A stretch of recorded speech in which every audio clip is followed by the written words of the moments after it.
Ku ssomero lya Omukyoga Primary School erisangibwa mu disitulikiti y'e Lukiga tutuuseewo obudde bukyali bwa kumaliiri era tusanze omuyizi ono awalampa muti ku bawanika bendera y'eggwanga agisibeyo yeewujje.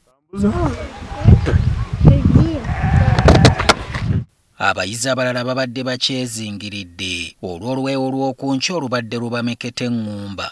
Omukulembeze avunaanyizibwa ku kukuuma obudde oba timekeeper ejjinja taludde n'alibaka okukuba olupanka luno olukola ng'ekide ky'essomero ajjukize banne nti akadde k'okuyingira ebibiina katuuse. Munda mu bibiina abayizi babadde ba lubatu ate nga bangi basomedde mu bigere. Embeera y'ebibiina yokka wamme kusuulawo ekigwo ng'oba oli awo n'abayizi bennyini tebawa maanyi ku kwazza kkalaamu. Akulira essomero lino ow'ekiseera Godfrey Twinomujuni atulambuzza n'etterekero ly'ebitabo ery'essomero oba library ng'oyinza okulowooza atutwala mu kaddiizo ly'omulembe gw'abaasookawo. Essomero lye twogerako lyatandikibwawo Ekereziya Katolika mu mwaka gwa 1900 okusomesa abaana abato abaali batayinza kutindigga ng'endo mpanvu okutuuka mu masomero agaaliwo mu biseera ebyo.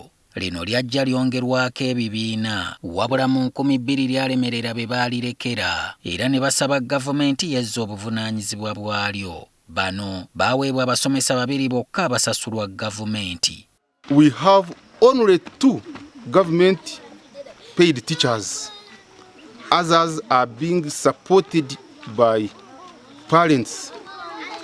Twinomujuni atubuulidde nti essomero eryalinga mu baana abasoba mu 205 kati baasigazaako 119 bokka. Ono alowooza nti gavumenti yabavaako dda. The classrooms are temporary ones, very dusty. You can see these buildings are temporary. Tukitegedde nti essomero teririna na kaabuyonjo egenda mu bayizi n'abasomesa ng'ettale eribeetoolodde mwana wattu lyerikyabajuna. Kyochezo Primary School nga ddyo lisangibwa mu disitulikiti y'e Rubanda tusanze abayizi ekkalamu bagitolobya buteddiza.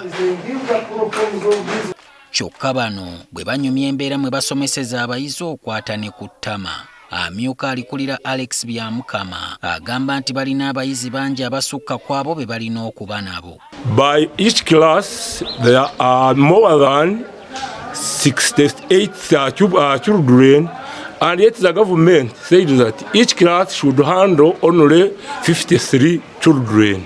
Nti bukya ssomero lizimbibwa mu 1983 ebizimbe ebyasookawo bye bikyaliwo nga n'ebyagezaako okuzimbibwa abakulu byakoma mu kkubo ng'enzigi n'amadirisa mmye kaabuyonjo ekyakyamikamu gye balina yeeno era nga bagigabana n'abayizi. Abakulu mu kitundu batubuulidde okutya nabo kwe balina olw'embeera abayizi mwe basomera. So that's why we are appealing to government for more funding to have a consideration of those schools so that the structures can as well be maintained or demolished and